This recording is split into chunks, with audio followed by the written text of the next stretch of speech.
Alright. Ka-sunrise, kung 40 years old ka na, baka iniisip mo, naku, tumatanda na ako.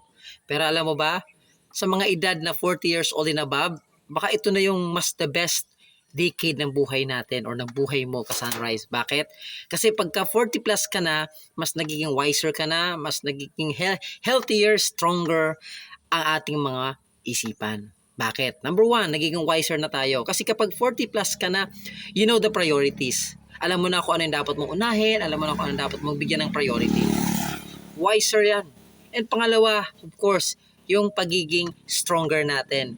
Sa ganitong mga edad, mas nagiging active yung ating mindset, mas nagiging matured lalo yung ating mindset, mas tinitingnan natin na mas dapat unahin natin yung magandang mindset at attitude.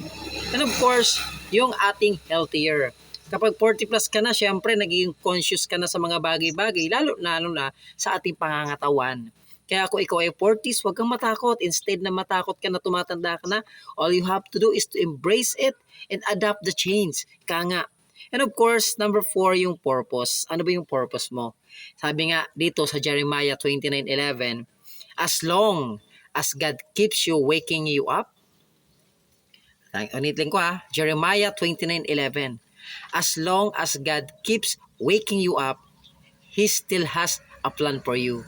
So, ibig sabihin, every time na gumigising ka sa sunrise, God has always planned for you and a better plan for you. Kaya, embrace it, alagaan mo sarili mo, alagaan mo pamilya mo, huwag kang masyadong magpapaka-stress, huwag mong isipin na kapag ka nagkakaedad na, ay tumatanda na, humihina na, hindi.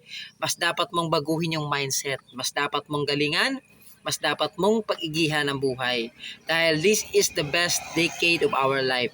So, sa lahat ng mga 40s dyan, God bless everyone, stay healthy, and ingatan natin ang ating mga katawan, ingatan natin ang ating mga sarili for our family's future. Alright, God bless, and let's spread love and peace. Alright!